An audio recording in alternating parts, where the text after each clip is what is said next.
Primera de Samuel capítulo 12, nueva traducción viviente. Discurso de despedida de Samuel. Entonces Samuel se dirigió a todo Israel. He hecho lo que me han pedido y les he dado un rey. Ahora el rey es su líder. Estoy aquí delante de ustedes, un hombre ya viejo y canoso, y mis hijos le sirven. He sido su líder desde mi niñez hasta el día de hoy. Ahora testifiquen contra mí en presencia del Señor y ante su ungido. ¿A quién le he robado un buey o un burro? ¿Alguna vez he estafado a alguno de ustedes? ¿Alguna vez los he oprimido? ¿Alguna vez he aceptado soborno? ¿O he pervertido la justicia? Díganmelo y corregiré cualquier cosa incorrecta que haya hecho. No, le contestaron ellos, nunca nos has engañado ni oprimido y nunca has aceptado soborno alguno. El Señor y su ungido son mis testigos hoy, declaró Samuel, de que mis manos están limpias. Sí, Él es nuestro testigo, respondieron. Fue el Señor quien designó a Moisés y a Aarón, continuó Samuel. Él sacó a sus antepasados de la tierra de Egipto. Ahora permanezcan aquí en silencio delante del Señor, mientras les recuerdo todas las grandes cosas que el Señor ha hecho por ustedes y por sus antepasados. Cuando los israelitas estaban en Egipto y clamaron al Señor, Él envió a Moisés y a Aarón para rescatarlos de Egipto y traerlos a esta tierra. Sin embargo, los israelitas pronto se olvidaron del Señor su Dios. Entonces Él los entregó a Sísara, el comandante del ejército de Azor, y también a los filisteos y al rey de Moab, quienes lucharon contra ellos. Entonces clamaron al Señor nuevamente y confesaron: Hemos pecado al apartarnos del Señor y al rendir culto a las imágenes de Baal y Astoret. Pero te adoraremos a ti y solo a ti si nos rescatas de nuestros enemigos. Luego el Señor envió a Gedeón, a Bedán, a Jefté y a Samuel para salvarlos, y ustedes vivieron a salvo. Pero cuando tuvieron miedo de Naas, rey de Amón, vinieron a mí y dijeron que querían un rey para que gobernara sobre ustedes, aun cuando el Señor su Dios ya era su rey. Está bien, aquí está el rey que han escogido, ustedes lo pidieron y el Señor se lo concedió. Ahora, si ustedes temen al Señor y lo adoran, si escuchan su voz y no se rebelan contra sus mandatos, entonces tanto ustedes como su rey demostrarán que reconocen al Señor como su Dios. Pero si se rebelan contra los mandatos del Señor y rehúsan escucharlo, entonces su mano será tan dura con ustedes como ha sido con sus antepasados. Ahora quédense aquí y vean la maravilla que el Señor está a punto de hacer. Ustedes saben que nunca llueve en esta época del año durante la cosecha de trigo. Le pediré al Señor que hoy envíe truenos y lluvia, entonces se darán cuenta de qué tan perversos han sido al pedirle al Señor un rey. Entonces Samuel clamó al Señor y ese mismo día envió truenos y lluvia, y todo el pueblo quedó aterrado del Señor y de Samuel. Ora al Señor tu Dios por nosotros o moriremos, le dijeron a Samuel. A nuestras faltas hemos agregado el pecado de pedir un rey. No teman, los tranquilizó Samuel, de verdad han hecho mal, pero ahora asegúrense de adorar al Señor con todo el corazón y no le den la espalda. No vuelvan a rendir culto a ídolos despreciables que no pueden ayudarlos o rescatarlos. Son completamente inútiles. El Señor no abandonará a su pueblo porque eso traería deshonra a su gran nombre, pues le agradó al Señor hacerlo su pueblo. En cuanto a mí, ciertamente no pecaré contra el Señor al dejar de orar por ustedes y seguiré enseñándoles lo que es bueno y correcto. Por su parte, asegúrense de temer al Señor y de servirlo fielmente. Piensen en todas las cosas maravillosas que Él ha hecho por ustedes, pero si siguen pecando, ustedes y su rey serán destruidos. Primera de Samuel capítulo 13. Guerra constante contra los filisteos. Saúl tenía 30 años cuando subió al trono y reinó durante 42 años. Saúl eligió a 3,000 soldados selectos del ejército de Israel y mandó a los demás hombres a casa. Llevó consigo a 2,000 de los hombres escogidos a Migmas y a la zona montañosa de Betel. Los otros 1,000 fueron con Jonatán, el hijo de Saúl, a Gibea en la tierra de Benjamín. Poco tiempo después, Jonatán atacó y derrotó la guarnición de los filisteos en Geba. La noticia corrió rápidamente entre los filisteos. Entonces Saúl tocó el cuerno de carnero por toda la tierra y dijo: Hebreos, escuchen esto, levántense, sublévense, Así que todo Israel oyó la noticia que Saúl había destruido la guarnición filistea en Geba y que ahora los filisteos odiaban a los israelitas más que nunca. Entonces todo el ejército israelita fue llamado para unirse a Saúl en Gilgal. Los filisteos reunieron un ejército poderoso de 3,000 carros de guerra, 6,000 hombres para conducirlos y tantos guerreros como los granos de arena a la orilla del mar. Acamparon en Micmas, al oriente de Bet-Aven. Los hombres de Israel vieron el gran aprieto en el que se encontraban y cómo estaban fuertemente presionados por el enemigo. Trataron de esconderse en cuevas, matorrales, rocas, hoyos y cisternas. Algunos cruzaron el río Jordán y escaparon a la tierra de Gad y de Galad. Desobediencia de Saúl y reproche de Samuel. Mientras tanto, Saúl se quedó en Gilgal y sus hombres temblaban de miedo. Durante 7 días Saúl esperó allí según las instrucciones de Samuel, pero aún así Samuel no llegaba. Saúl se dio cuenta de que sus tropas habían comenzado a desertar, de modo que ordenó: «Tráiganme la ofrenda quemada y las ofrendas de paz», y Saúl mismo sacrificó la ofrenda quemada.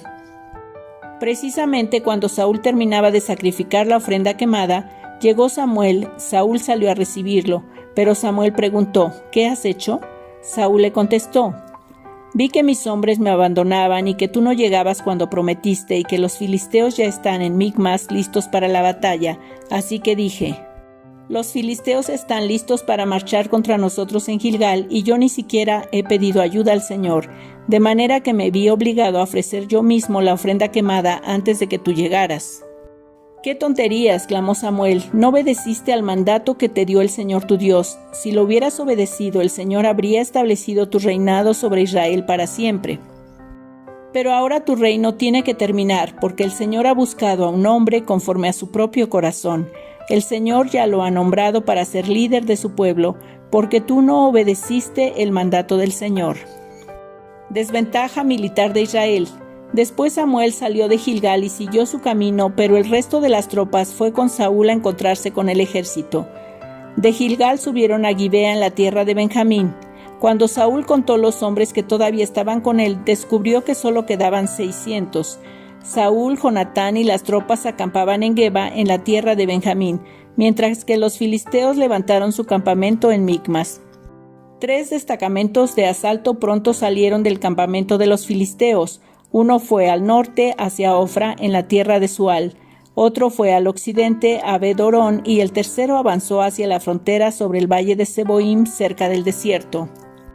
No había herreros en la tierra de Israel en esos días. Los filisteos no los permitían, por miedo a que forjaran espadas y lanzas para los hebreos. Entonces, cada vez que los israelitas necesitaban afilar sus rejas de arado, picos, hachas y hoces, tenían que llevarlos a un herrero filisteo. Lo que cobraban era lo siguiente: 8 gramos de plata para afilar una reja de arado o un pico, y 4 gramos por afilar una hacha o hacer la punta de una aguijada para bueyes. Por eso el día de la batalla nadie del pueblo de Israel tenía espada o lanza excepto Saúl y Jonatán. El paso de Micmas, mientras tanto, había sido asegurado por un contingente del ejército filisteo. Primera de Samuel, capítulo 14. Cierto día Jonatán le dijo a su escudero: «Ven, vamos a donde está la avanzada de los filisteos». Pero Jonatán no le dijo a su padre lo que pensaba hacer. Mientras tanto, Saúl y sus 600 hombres acamparon en las afueras de Gibea alrededor del árbol de granadas de Migrón. Entre los hombres de Saúl estaba Ahías, el sacerdote, que vestía el efod, el chaleco sacerdotal. Ahías era hijo de Ahitob, hermano de Icabod, hijo de Fines, hijo de Elí, sacerdote del Señor que había servido en Silo. Nadie se dio cuenta de que Jonatán había dejado el campamento israelita para llegar al puesto de avanzada de los filisteos. Jonatán tuvo que descender de entre 2 peñascos llamados Boses y Sene. Un peñasco estaba al norte frente a Micmas, el otro estaba al sur delante de Geba. «Crucemos hasta la avanzada de esos paganos», le dijo Jonatán a su escudero. «Tal vez el Señor nos ayude, porque nada puede detener al Señor. Él puede ganar la batalla, ya sea que tenga muchos guerreros o solo unos cuantos». «Haz lo que mejor te parezca», respondió el escudero. «Estoy contigo, decidas lo que decidas». «Muy bien», le dijo Jonatán, «cruzaremos y dejaremos que nos vean. Si nos dicen: quédense donde están o los mataremos, entonces nos detendremos y no subiremos hacia ellos. Pero si nos dicen: suban y peleen, entonces subiremos. Esa será la señal del Señor de que nos ayudará a derrotarlos». Cuando los filisteos vieron que se acercaban, gritaron: «Miren, los hebreos salen de sus escondites». Entonces los hombres de la avanzada le gritaron a Jonatán: «Suban aquí y les daremos una lección». «Vamos, sube detrás de mí», le dijo Jonatán a su escudero, «porque el Señor nos ayudará a derrotarlos». Así que escalaron usando pies y manos. Entonces los filisteos caían ante Jonatán y su escudero mataba a los que venían por detrás. Mataron a unos 20 hombres en total y sus cuerpos quedaron dispersos en un espacio de 1/4 hectárea. De repente el ejército de los filisteos se llenó de pánico, tanto los que estaban en el campamento como los que estaban en el campo, hasta las avanzadas y los destacamentos de asalto, y en ese preciso momento hubo un terremoto y todos quedaron aterrorizados. Israel derrota a los filisteos. Entonces los centinelas de Saúl en Gibea de Benjamín vieron algo muy extraño. El inmenso ejército filisteo comenzó a dispersarse en todas direcciones. «Pasen lista y averigüen quién falta», ordenó Saúl, y cuando hicieron el recuento descubrieron que Jonatán y su escudero no estaban. Entonces Saúl le gritó a Ahías: «Trae el efod aquí», pues en ese tiempo Ahías llevaba puesto el efod delante de los israelitas. Pero mientras Saúl hablaba con el sacerdote, la confusión en el campamento de los filisteos era cada vez más fuerte. Entonces Saúl le dijo al sacerdote: «No importa, vamos ya». Enseguida Saúl y sus hombres corrieron a la batalla y encontraron que los filisteos estaban matándose unos a otros. Había una terrible confusión en todas partes. Aún los hebreos que anteriormente se habían unido al ejército filisteo se rebelaron y se unieron a Saúl, a Jonatán y al resto de los israelitas. De igual manera, los hombres de Israel que estaban escondidos en la zona montañosa de Efraín, cuando vieron que los filisteos huían, se unieron a la persecución. Así que en ese día el Señor salvó a Israel y la recia batalla se extendió aún más allá de Bet-Aven. Juramento necio de Saúl. Ahora bien, ese día los hombres de Israel quedaron agotados porque Saúl los había puesto bajo juramento diciendo: «Que caiga una maldición sobre cualquiera que coma antes del anochecer, antes de que me vengue por completo de mis enemigos». De manera que nadie comió nada en todo el día, aun cuando en el suelo del bosque todos habían encontrado panales de miel, así que no se atrevieron a tocar la miel por miedo al juramento que habían hecho. Pero Jonatán no había escuchado la orden de su padre y metió la punta de su vara en un panal y comió la miel. Después de haberla comido, cobró nuevas fuerzas, pero uno de los hombres lo vio y le dijo: «Tu padre obligó al ejército que hiciera un juramento estricto que cualquiera que comiera algún alimento hoy sería maldito. Por eso todos están cansados y desfallecidos». «Mi padre nos ha creado dificultades a todos», exclamó Jonatán. «Una orden como esa solo puede causarnos daño. Miren cómo he cobrado nuevas fuerzas después de haber comido un poco de miel. Si a los hombres se les hubiera permitido comer libremente del alimento que encontraran entre nuestros enemigos, imagínense a cuántos filisteos más habríamos podido matar». Así que los israelitas persiguieron y mataron a los filisteos todo el día desde Micmas hasta Jalón, pero los soldados iban debilitándose. Esa noche se apresuraron a echar mano del botín y mataron ovejas, cabras, ganado y becerros, pero los comieron sin escurrirles la sangre. Entonces alguien le informó a Saúl: «Mira, los hombres están pecando contra el Señor al comer carne que todavía tiene sangre». «Eso está muy mal», dijo Saúl. «Busquen una piedra grande y háganla rodar hasta aquí. Luego vayan entre las tropas y díganles: tráiganme el ganado, las ovejas y las cabras, mátenlos aquí y escúrranles la sangre antes de comérselos. No pequen contra el Señor al comer carne que aún tiene sangre». Así que esa noche las tropas llevaron sus animales y los mataron allí. Luego Saúl construyó un altar al Señor. Fue el primer altar que él le construyó al Señor. Después Saúl dijo: «Persigamos a los filisteos toda la noche y saquemos sus bienes hasta el amanecer. Destruyamos hasta el último hombre». Sus hombres respondieron: «Haremos lo que mejor te parezca». Pero el sacerdote dijo: «Primero consultemos a Dios». Entonces Saúl le preguntó a Dios: «¿Debemos perseguir a los filisteos? ¿Nos ayudarás a derrotarlos?». Pero Dios no respondió ese día. Entonces Saúl les dijo a los líderes: «Algo anda mal. Que vengan aquí todos los comandantes de mi ejército. Debemos descubrir qué pecado se ha cometido hoy. Juro por el nombre del Señor, quien rescató a Israel, que el pecador morirá, aun si fuera mi propio hijo Jonatán». Pero nadie se atrevía a decirle cuál era el problema. Entonces Saúl dijo: «Jonatán y yo nos pondremos aquí y todos ustedes se pondrán allá». Y el pueblo respondió a Saúl: «Lo que mejor te parezca». Entonces Saúl oró: «Oh Señor, Dios de Israel, por favor, muéstranos quién es culpable y quién es inocente». Entonces hicieron un sorteo sagrado y Jonatán y Saúl fueron señalados como los culpables y los demás declarados inocentes. Después dijo Saúl: hagan ahora otro sorteo para señalar si es Jonatán o soy yo. Entonces Jonatán fue indicado como el culpable. Dime lo que has hecho, le preguntó Saúl a Jonatán. Probé un poco de miel, admitió Jonatán. Fue solo un poco en la punta de mi vara. ¿Merece eso la muerte? Sí, Jonatán, dijo Saúl. Debes morir. Que Dios me castigue e incluso me mate si no mueres por esto. Pero la gente intervino y le dijo a Saúl: Jonatán ganó esta gran victoria para Israel. ¿Debe morir? De ningún modo, tan cierto como que el Señor vive, que ni un solo cabello de su cabeza será tocado, porque hoy Dios lo ayudó a hacer esta gran proeza. De modo que la gente salvó a Jonatán de la muerte. Entonces Saúl llamó a su ejército y no persiguieron más a los filisteos, y los filisteos volvieron a sus casas. Victorias militares de Saúl.